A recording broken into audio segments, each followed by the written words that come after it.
जय श्री कृष्णा। सभी भक्तों का स्वागत है कृष्णा डिवोशन चैनल पर।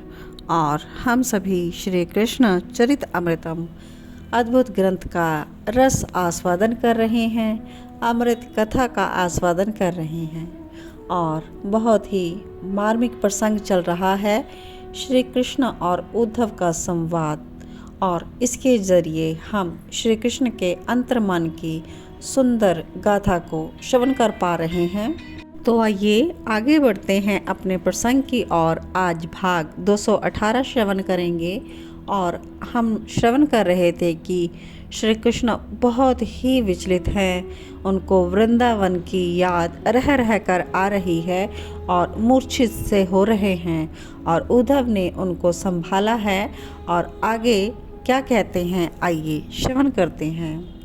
जब श्री कृष्ण मूर्छित से होने लगे तो उद्धव कहते हैं, आप संभालिए अपने आप को नाथ, क्या कर रहे हैं आप।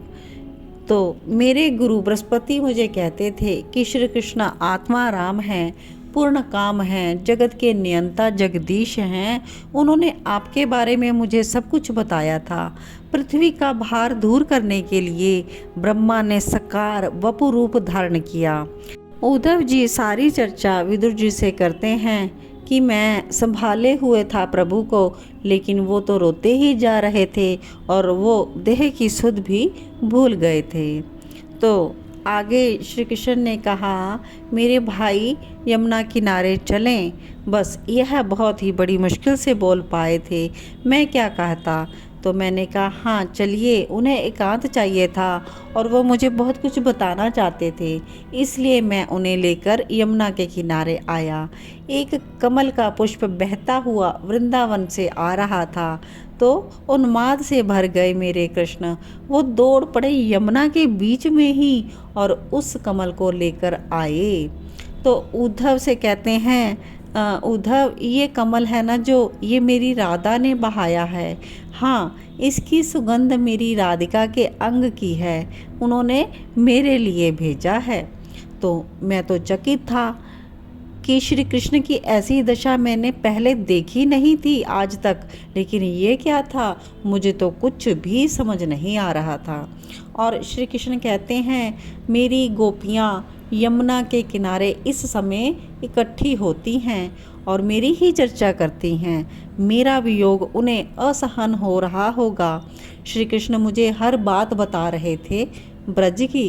अब आगे उद्धव पूछते हैं कि नाथ, आपके भक्त हैं ब्रज में, वो गोपियाँ आपकी भक्ता हैं। कौन सी भक्ता हैं वो? आत्र, अर्थार्थी, जिज्ञासु या ज्ञानी? भगवान कृष्ण ने भगवत गीता में भी 4 प्रकार के भक्तों का वर्णन किया है, आत्र, अर्थार्थी, जिज्ञासु या ज्ञानी।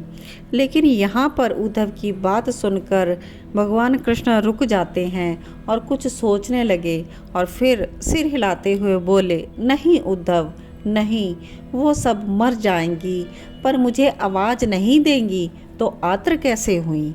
इतना ही विरह तो मर क्यों नहीं जाती, मैंने भी कह दिया।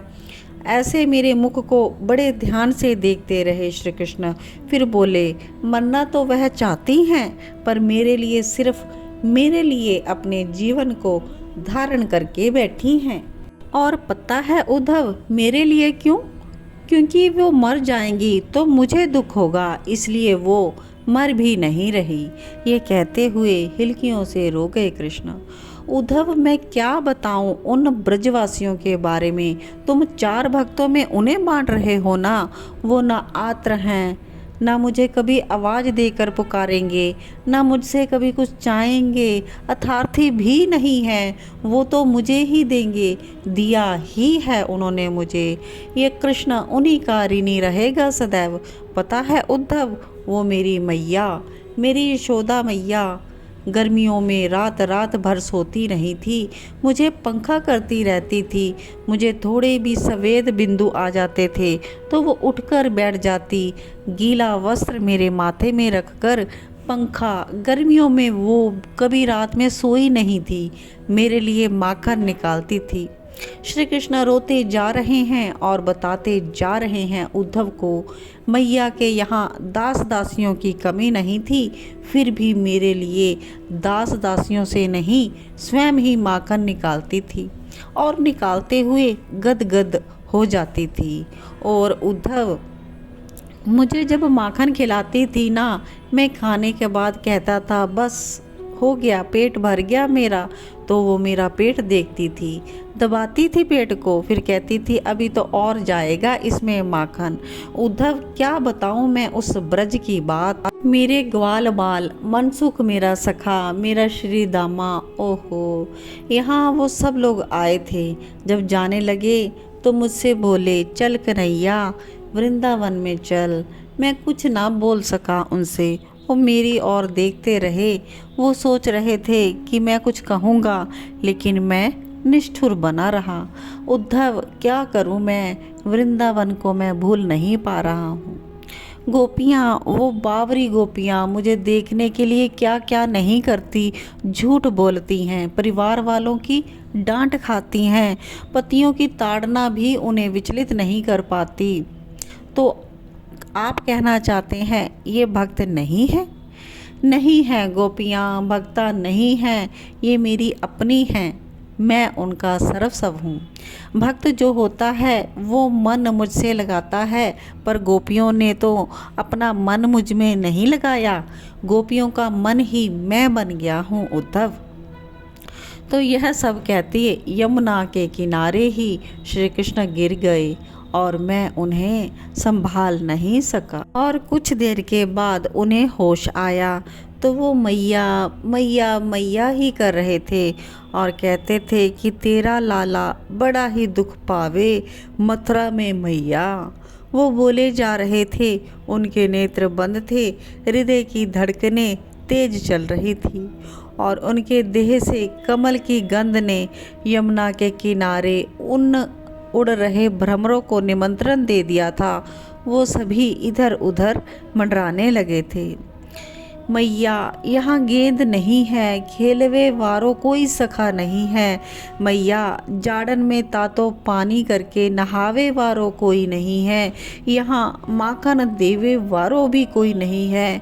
मैया सब महाराज वासुदेव कहे हैं, पर माखन चोर कहकर तोते शिकायत करवे वारो कोई नहीं है। मैंने कितनों खायो नहीं खायो काहों को मतलब नहीं, 56 भोग तो यहाँ पर है, रोटी में माखन रख के देवे वारो कोई नहीं है। पेट पकड़ के लाला आज कम खायो तने, ये कहवे वारो कोई नहीं है। ओह, ये कैसी स्थिति हो गई है मेरे कृष्ण की। यहाँ उद्धव जी स्तब्ध रह गए हैं। तो आज के लिए इतना ही। श्री कृष्ण की दशा वृंदावन को याद कर बहुत ही दयनीय हो चुकी है। तो आज का जो यह प्रसंग है यहीं पर विश्राम लेता है। इसके आगे की चर्चा हम कल के भाग में श्रवण करेंगे। तब तक सभी को जय श्री कृष्णा, जय श्री।